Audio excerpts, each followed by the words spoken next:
Welcome to Dear Sandy. I'm Sandy Galiff, a member of the New York State Assembly, representing parts of Northern Westchester and parts of Putnam County. And today we're going to be talking about sustainable farming. And I think it's going to be a really great program because we're going to talk about farming here in Phillipstown and farming in Haiti. So it's not quite all in the Hudson Valley, so I think it's going to be really interesting. And first I'd like to introduce Ken Kleinpeter, who is the Vice President of Operations for Glenwood. And Glenwood is in Cold Spring off of 301. That's correct. Right, a wonderful, wonderful farm. So.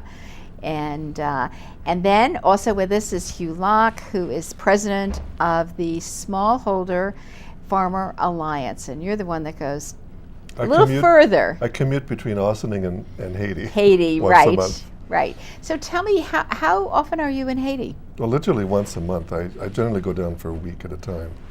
And then in between that, I have to fit in other traveling. Right. But I also have to fit in gardening in Ossining. Right. How in the world did you ever get involved with sustainable farming in Haiti? Well, my career had been in the international community, and I was doing a lot of stuff with the United Nations, and was kind of feeling that I couldn't see the results. Mm-hmm. It was a lot of fun, working with heads of state and such, but I wanted to have a more direct experience, so I connected with a hip-hop artist named Wycliffe Jean, and developed a humanitarian program in Haiti in 2005, and in the course of that met a lot of farmers, decided to leave that particular area and work directly with farmers. And that started in 2010, and that's what I do now. Wow, that's amazing. That's amazing. So you're down there every month for about a week. Mm-hmm. And tell us a little bit more about the farm type of activity that you, how do you begin? How do you open the door? I mean, I'm sure that's been a challenge for you, but maybe not. Not actually. No? I mean, it started because there's very few trees left in Haiti. I have a background going way back working in kind of social forestry. And so I kept feeling a bit guilty that I was working in Haiti but not doing anything to address tree planting. Mm-hmm. So finally I found a Haitian agronomist whom I thought I could work with, is a guy named Timothée Georges. And so together we came up with this idea that we would approach small-scale farmers to plant trees. Mm-hmm. But they are so hard done by. I mean, this is a really difficult place to be a farmer. But they're the only ones who can plant the trees. But if you don't have a value for the trees, then it's hard to get their attention. And so we had to come up with a way to create a value for trees that was more than, trees that have more value left in the ground than cut for charcoal. And so in a nutshell, we decided what we could do is offer them an agricultural service that would be better quality seed, tools, and training to improve their crops by having them volunteer in tree nurseries to grow the trees, transplant them, and look after them. So the tree would have to be a tree that has fruit on it or something else, or so some that value. They would keep the value and not just cut down that tree. Well, the first value is that's how they're earning the inputs for their regular farming operations. So that's value number one. Value number two then is that they get food, and they use them for fodder and timber and some charcoal, because you have to be practical, It's still a country that 82% of the national energy grid is supplied from charcoal and wood, So it's a lot of trees. Right, that's a lot of trees. I think it's a little different, Ken, than what you're working with. Very different. Very different. Although there are probably some similarities. So Glenwood is an agricultural not-for-profit, as you know, and we are very fortunate to be on this beautiful old estate outside of Cold Spring. So not only do we do work in the Hudson Valley, our mission is to ensure that farming thrives in the Hudson Valley. That's our mission. But we have a working farm, and so we work that farm, and through that we are a service to our local community who come to us to buy high quality vegetables and livestock products but we are working, that also informs our work a little bit in the valley.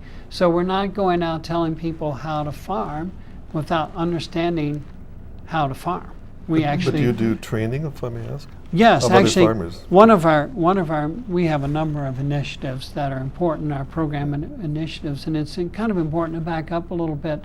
Glenwood's constituency, the people that we are really working with, are what we call the professionals, the trade. So farmers, chefs, land conservation people, those kinds of people, as opposed to some other organizations whose mission might be much more public education. We do stuff for our own community. We do some public stuff for our own community, but our primary mission is more like the professionals. And one of our strong initiatives is our farmer training initiative. So we, every year, we have 5 apprentices that come to us for a year. And they either choose vegetables or livestock. And we have actually had some that, well, then the next year, whatever, they were a vegetable apprentice, they'll be a livestock apprentice next year. And they get very, very good training. And partly we have a diverse livestock operation. We have chickens, pigs, sheep, goats, cows. I probably forgot something, but all the kinds of different diverse livestock operations that they can learn. That doesn't mean they're going to go and do all of that, but they get trained in all of that. So do most of your apprentices go off and maybe develop their own farm or work on somebody else's farm, or is that your goal? We're actually, absolutely, and we try to not hire the apprentices, the ones that I call that are exploring the world. The people that come to us, they know that they're at least seriously interested in being farmers. They probably have done some shorter term apprenticeships in the past. They're normally older than your college age. They're usually college graduates. Some is more in their mid-30s that have had other careers, but generally in their 20s. And yes, a great majority of them, our graduates, are still farming. They're either managing farms for other people or have started their own businesses. And our apprenticeship program is very thorough. They don't just come and work hard. They do work hard, but we give them regular classroom training in things like soil science, business development, marketing, even some very practical skills that people used to just take for granted when they grew up on farms, like tractor safety or chainsaw operation. Very, very practical stuff. And some of that stuff we do open to the public as well, right? So we open those workshops to the public, but they're primarily for our apprentices. And then we have this, you could call it almost a graduate school. Maybe you could call it something else. But we have a whole nother property in New Paltz in conjunction with the Mohawk Preserve. It's land that was preserved by the Open Space Institute and then acquired by the Mohawk Preserve, which is a big not-for-profit there. It's about 350 acres, in which we have established a farm business incubator. So these are young farmers that may have gone through our apprenticeship, or they've gone through other apprenticeships. Maybe they've managed other farms, but they're starting their own businesses there. But we can provide access to land, we can provide infrastructure, shared equipment, mentoring from people like me and other seasoned farmers in the valley, and just kind of a safe place to incubate their businesses. Everybody has heard of biotech incubator or high tank incubator. This is a farming incubator, and through our connection we work closely with Open Space Institute, Scenic Hudson, and other large land trusts. We already then are looking ahead to where they're going to transition to their next farm. So that's one of the programs we have, and it's one of our very serious programs is our farmer training program. That's great. So Hugh, when you're dealing with the farmers down there, is there anything similar with I was just what's thinking going you're sort of on? describing one of our programs. Right. We have what we call a farmer field school, because we have about 3,200 members, men and women, because in Haiti husband and wife tend to farm together side by side, but they're not generally, they don't allow women to become separate members, so we changed that particular rule. So To become what? separate, women are not generally Right. allowed to be members of Right. farming organizations. Oh, okay. So we okay, have an okay. open Right. policy, and men and Right. women have separate but equal membership. Very important. Okay. So we've got these members spread out in different parts, but we have 19 tree nurseries, and those are like the hubs for the extended operation. And those nurseries are where the farmers come for the field school. And it's set up to be done so that it fits into the agricultural cycle. When they've got downtime, they come to classes, you know, and then they get the equivalent of a training to become an agricultural extension worker. So then they can use that experience to help other farmers in their immediate area. So it's, you know, it's interestingly quite similar. We're dealing directly with the farmers and giving them that training. What about the training in the business? I mean, we're, you know, in Albany we're trying very hard. I'm chair of the Real Property Committee, and I'm always trying hard to have laws passed that benefit farming, because I know the importance of farming in our state and how difficult it is, in a sense, to be a farmer, to make enough money, and so on, and you know, the economics with it. So are you both kind of teaching that part of it too, to your farmers? You know, how do you make? I mean, you may love doing it, but you want to come out even, at least come out even, if not ahead. Well, you're starting at a different point in Haiti, because first of all, most of our farmers are illiterate. So we run a literacy program. It's a 6-month program, and they get the basics of literacy to the degree that they can sign their name. That's the big goal, you know. And then once they've gone through the first 6-month literacy program, then we do a basic numeracy and business program. Because by and large, our farmers could not tell you if they've made a profit, because they don't measure inputs and outputs as we would do here. They measure it by, is my family being fed? Are my kids in school? Because unfortunately you have to pay for education in Haiti from grade 1 onwards, sadly. So we're trying to just deal with very basics, you know. And then we have a microcredit program, which we have a little microcredit bank, but we do microloans only for women, because they're more responsible, and there's a whole set of reasons. So where does that money come from, Hugh? Is that Well, we did American? a one-time capitalization, and we now have about 100 women who borrow regularly, and they borrow between $50 US and $550. And they have 6 months to repay. After 3 years, we have 100% repayment rate. Wow. And if we had more capital, we could. There's a huge need for it, but you have to set it up so that you have to know everybody. You have to form circles of 5 or 6 women at a time. These are all farming women, and then they have to elect a mother of the group. It's a very hands-on thing, but it's incredibly effective. Right. Interesting. So with yours, Well, we're people starting there? from a higher level, but Right. yes, we I think do. so. We do, because it is interesting how these young people want to farm. They want to be out there getting dirty, and sometimes they neglect that part. And it's one thing that we really found, even in the first year or so of our incubator, that we weren't doing well enough. We were assuming maybe more than they had, and so we are starting a really much more intensive business training. We even for the apprentices at Glenwood, not even just the incubators, incubatees we call them. We've never come up with a good name. Maybe our entrepreneurs. Part of their classroom training now is, like, they are privy to the budgets at Glenwood, for example. We keep very precise budgets of all of our farming operations. They see how we do that. We have other small farmers come in and share their budget and how they do their operations, and we do business training. It is important. It is really interesting thing. I'll tell you an interesting story. Years ago, I knew a farmer, a dairy farmer up in Columbia County. He was struggling. Loved to jump on his tractor, farm.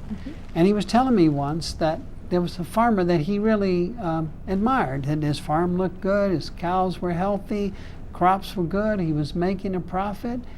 And he said, and you know, I don't understand it, because he spends half his time sitting at his desk. Oh. Thinking he was successful despite that, rather than because of it, right? And sometimes there's that farmer mentality, right? Right, And it's a absolutely. kind of an interesting story, which I Right. thought encapsulates so much about the mindset of some farmers who just want to do the work and they want to forget about the business, and Right. you right. can't do You that. Can't do that. Are there regulations, laws, or whatever, either in Haiti that would help the farmers, or in New York, or you know, are we supportive? Is Haiti supportive of the farmers? The Haitian? No. I mean, I would say it's a situation that's reflected in most of the developing world throughout South America, Asia, Africa, that smallholder farmers are basically abandoned. And for, let's say, from the early 1960s till now, they've been largely left to their own devices. And so what we're trying to do is figure out what's the basic level of support they need, not handouts, not charity, but what do they need to improve their operations and become more successful micro businesses in a rural community setting. And that's what has caught the attention of a lot of people. It's not rocket science, but just, what are the basics? And also introducing new export crops.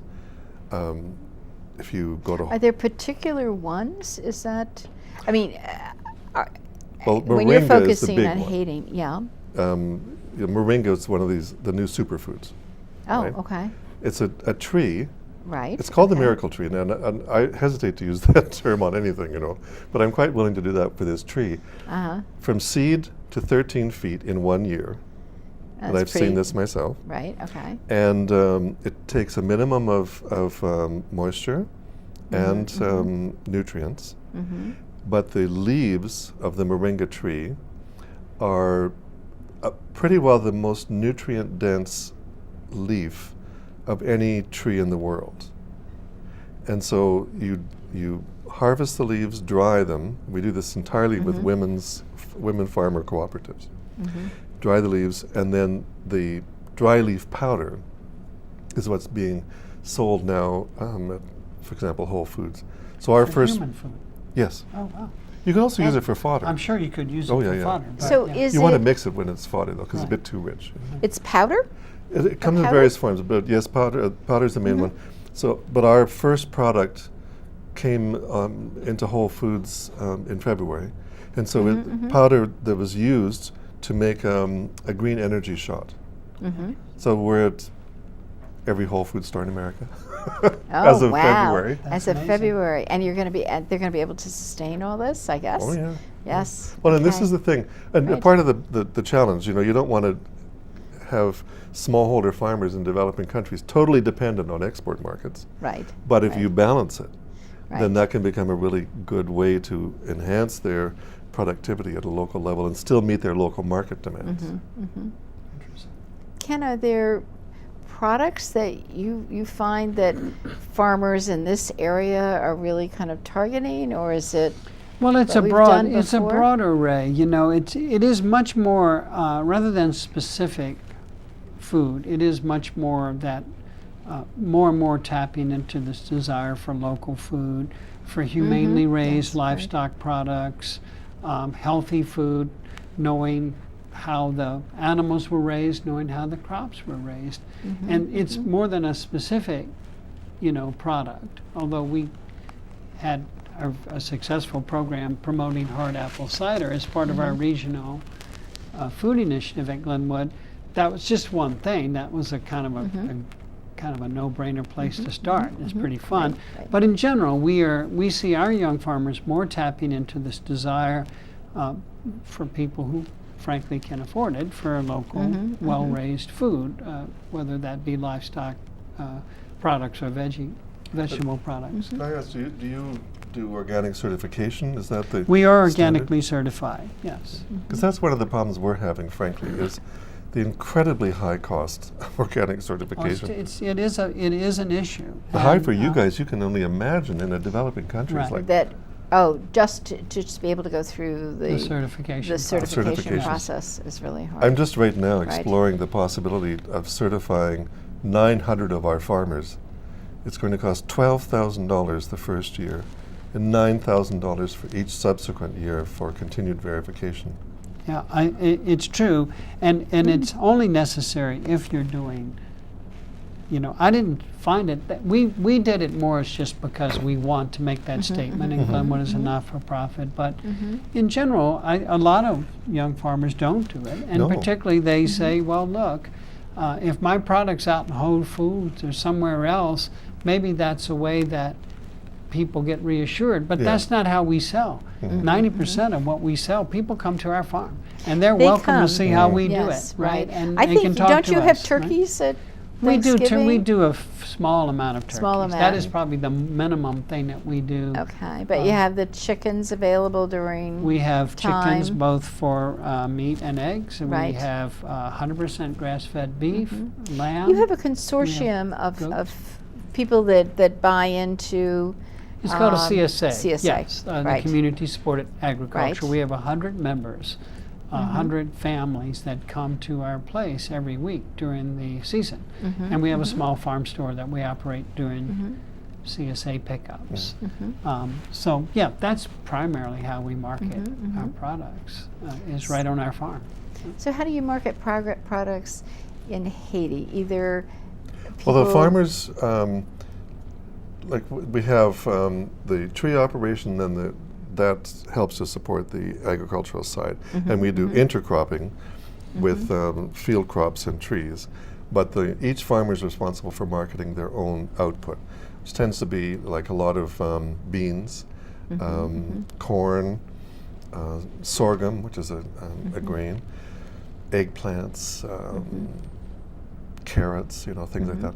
And so what we're starting to do now is introduce these export markets.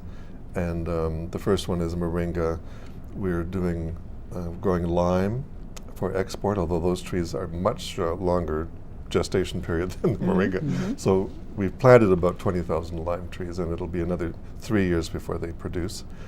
And then we're also looking to reintroduce cotton to Haiti as an export. It used to be the 4th largest agricultural export. And is it from Haiti. gone totally now? Gone totally. Oh, Like many okay. things in Haiti, it just you Right, know, just went. Okay. the embargoes and things like Right. that messed up local production. So we're looking at how do we reintroduce cotton carefully. We don't want to do plantation, size operations. We want it smallholder and Right. rotational crops, and intercropped with other trees and things. So. Do your farmers do livestock as well? Yep, we got a donation from Heifer International about 3 years ago, and that has resulted in I think we're up to like 50 cows now in the dispersed among the farmers, and we'd like to do more. But So you can reach out to businesses in the United States to see if they might support different things, or is that? well, we coming reached out to along? one company called Cooley Cooley, and that's the company that's making this drink that then is being sold in Whole Foods. Right. So okay. we had to negotiate with Right. both of them. But it's becoming a bit too big of an operation, frankly, because we have a lot of pressure to expand the number of farmers we work with in Haiti. Right. So I'm trying to figure out how to create a new for-profit spin-off that can deal with the marketing and export. Because this is part of the challenge in the entire international field of smallholder farming. How do you combine public and private? Because we can't keep them separate anymore. And so we're trying to come up with new hybrids, So I'm just in the process of trying to get this thing on, operational, because I don't want to do the marketing of the products and have to find the companies, So it's Right. a transition It period. sounded like it's becoming a very big business. It's quite large. and it's good. Yeah. Right. I don't know whether that's happening in other countries or not. Is this a model Well, to use in it's- other places? We were sharing earlier, it's part of a whole phenomenon that's being led by groups like the Clinton Global Initiative, which I'm part of, and looking at how to empower smallholder farmers in different parts of the world, because it turns out that there's a lot of them. I mean, there's 500 million smallholder farms. This is not a US version of a smallholder farm. This is a developing country version. No electricity, entirely family-based labor, and generally about 5 acres of land or less. And so there's 500 million of these throughout the developing world, Africa, Asia, Latin America. And the people who live and work on those farms add up to 2.4 billion. So that's like a third of the entire human race Right. are smallholder farmers. And they control 60% of the arable land worldwide and produce 70% of the food. Now, as we're coming up to the point where we have to figure out how to feed 2 billion more people Right. by 2050, and industrial scale farming is pretty well maxed out on its yield, GMOs notwithstanding. So you look at who controls most of the land. Well, it's actually smallholder farmers. So Right. we're looking now at taking the model that we developed in Haiti, extremely simple, no rocket science, but it hasn't really been done. So we're looking at how to extrapolate that and apply it at an international level. So it's a sort of new Haitian export. It's Wow. a business Right. approach to smallholder farming. Right. So interesting. And what does And that will, yes? what does happen often is large corporations want to go because of the factors that Hugh talked about. They Right. want to go into developing countries and take that land, and the people have been supporting themselves for generations on that land. In some places, like Colombia and other places, are getting pushed off. Right. So right. to empower these people to stay is very important. I would Right. say. Is that happening here in New York? that Well, I people mean, are not really. it's a is it? different kind of a different version. Sometimes bigger farms are buying smaller farms, but it's a whole different Right. situation. Right. But Well, one of the people who's most knowledgeable about this also Uh-huh. happens to be a local resident, and that's Bill Clinton. And right. I was astonished to find out that he is literally an international authority on smallholder farming. Did he, when he was living in Arkansas, did he grow up on a farm? I don't know that he I don't did, know. but I don't think but maybe so. there was a lot of farming. So, well, we're going to have to conclude, but I think your stories we need to continue. Indeed. I mean, it's a lot easier, Ken, for me to find out what you're doing at Glenwood, and I Right. appreciate what you do. Hugh, I'm not sure I'm going to go to Haiti to find out everything, but I guess you'll do it on We pictures. have an open and- invitation. We can take For a anybody. delegation Right, from right, the area. yeah. Oh, I and- could be and so- definitely part of that delegation. Yeah. Oh, yes, you'd be fascinating. I would so- love to see it. Right. I want to thank you both for really talking about this whole, the farming issues and how we sustain farms and the importance of it. And I thank you so much for what you do personally, but being here today. So. Well, it was also nice to make the connection. Yes. Right. Because it yes. turns out we have a lot in common. Right, it's great. And I want to thank all of you for watching. And if you have any questions, just give me a call at my office, 914-941-1111. Thank you so much. Have a good evening. Thanks.